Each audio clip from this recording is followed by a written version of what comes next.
മധുരം ജീവാമൃതബിന്ദു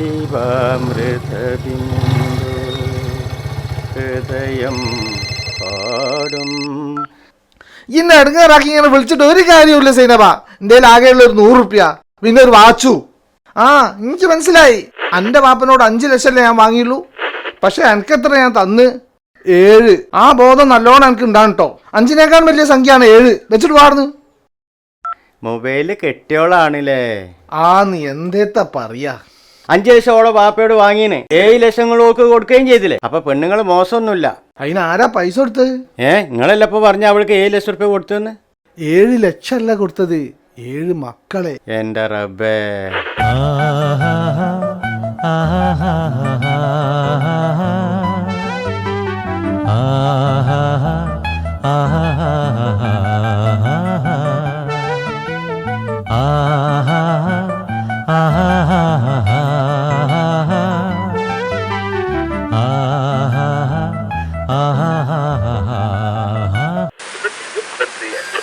ഓ നശിപ്പിച്ച് എൻ്റെ ഇപ്പോഴത്തെ അവസ്ഥക്ക് പറ്റിയൊരു പാട്ടേനി. ഒരു ജിലേബി കൊടുക്കി. നിങ്ങളെ വിഷമിക്കണ്ട, ആ പാട്ട് ഞാൻ പാടി തന്നാ പോരെ. നിങ്ങൾ പാട്ട് പാടൂ. പിന്നെ ഞാൻ ഈ പുൽപ്പറമ്പിലെ യേശുദാസ് അല്ലേ. അങ്ങനാണെ ഒരു പാട്ട് പാടി. നിങ്ങൾ സമാധാനപ്പെടി. ഇതാ ഒരു ജിലേബി എടുത്ത് തിന്നി. ഈ നീല വിശാലതയിൽ ചിറകാർന്ന പറന്നുയരാം, ഇനി ദൂര അനന്തതയിൽ സ്വരവീതികളായുയരാ.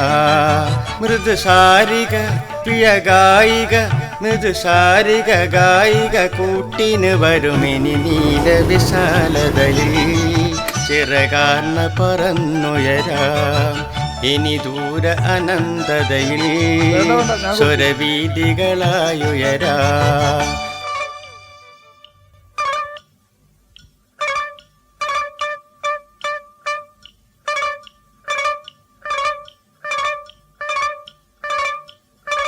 ഈ നീല വിശാലതയിൽ ചിറകാർന്ന പറന്നുയരാം, ഇനി ദൂര അനന്തതയിൽ സ്വരവീതികളായുയരാ.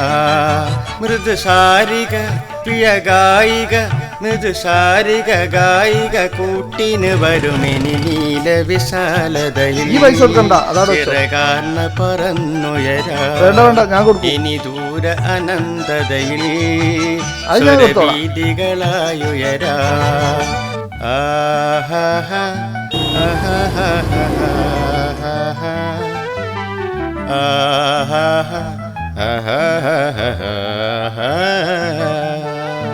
ഈ നീല വിശാലതയിൽ ചിറകാർന്ന പറന്നുയരാ.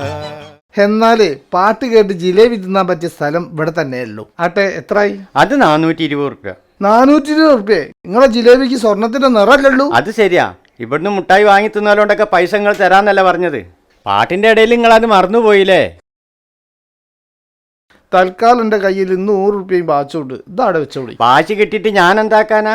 ഓ വാച്ചല്ലേ, നിങ്ങൾ സമയം അറിഞ്ഞൂടെ? അതിന് എനിക്ക് സമയം നോക്കാൻ അറിയില്ല.